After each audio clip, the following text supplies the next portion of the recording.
L'appelant Michel Panzou vient à la cour d'appel de Kinshasa-Gombe contre un arrêt rendu par la même cour en faveur de l'intimé Bibi Chikaya. Une décision qui aurait prononcé le partage de la parcelle querellée, rejetant le partage des autres biens, notamment le véhicule et le moteur du bateau au motif que les pièces ne seraient pas communiquées par la partie appelante. Des faits qui remontent au mois de février 2018. Selon les avocats de l'appelant, il aurait mal jugé au motif que le premier juge aurait rendu son arrêt sur base d'une fausse pièce, notamment l'acte de copropriété qu'aurait brandi l'intimé Bibi Chikaya. Selon les avocats de l'appelant, Michel Panzou serait fiancé à l'intimé Bibi Chikaya. En 2014, l'appelant Michel Panzou aurait versé une partie de la dot à la famille de l'intimé Bibi Chikaya pour leur projet de mariage. Ils soutiennent que les 3 biens susmentionnés seraient acquis pendant leur fiançailles. Les avocats de l'appelant soutiennent en outre qu'il n'y aurait pas copropriété. Tous les biens seraient revenus à l'appelant Michel Panzou, qui aurait le plein droit de les ravir au terme de ses fiançailles avec l'intimé Bibi Chikaya.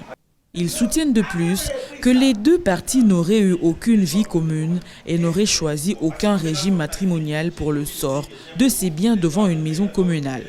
Les avocats de l'appelant brandissent un contrat de location qui aurait attesté que l'appelant Michel Panzou serait le propriétaire exclusif de ces biens. Ils sollicitent de la Cour de dire qu'il n'y aurait pas lieu d'ordonner le partage au motif que le mariage entre l'appelant Panzou et l'intimé Bibi Chikaya n'aurait jamais existé. La Cour a rendu l'arrêt en se basant sur des pièces reconnues fausses, donc désavouées par les demandeurs. Qu'est-ce que je peux dire par cet élément qui va permettre à la Cour de constater?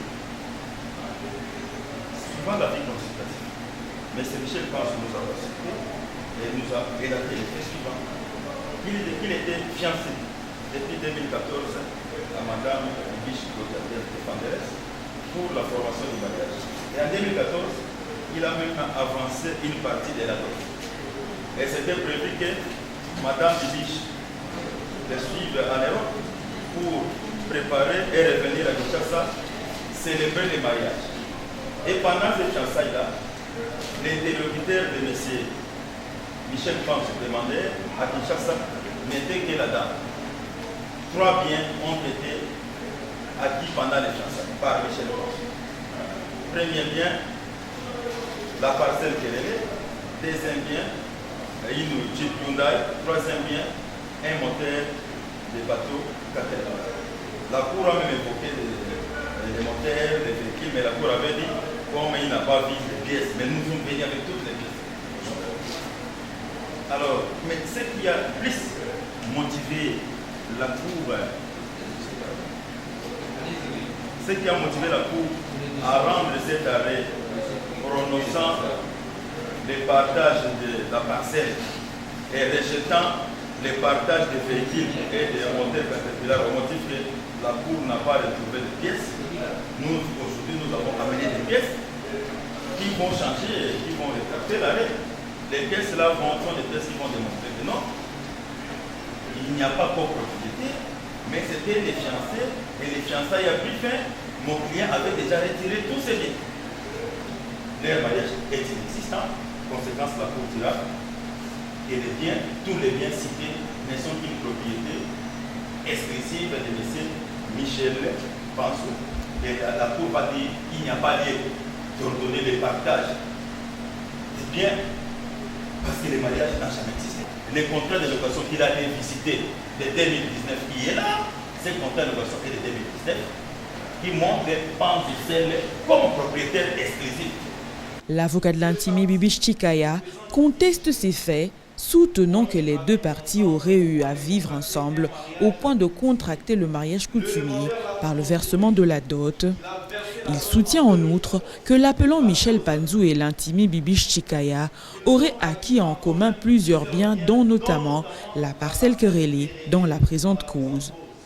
L'avocat de l'intimé Bibi Chikaya sollicite de la Cour de demander à la partie appelante de prouver en quoi auraient consisté les prétendues manœuvres frauduleuses dont le chef de l'intimé Bibi Chikaya de dire irrecevable et non fondée la présente action. Les parties au présent litige ont eu à vivre ensemble au point de contracter un mariage coutumier. Il a versé la dot en 2014. Il est passé aux aveux. Ils ont acquis en commun plusieurs biens, dont notamment la parcelle éreinée dans la présente cause. Le président, en quoi ont consisté les prétendues manœuvres frauduleuses dans le chef de la défenderesse? Il faudrait que ces manœuvres émanent de la partie bénéficiaire de la décision.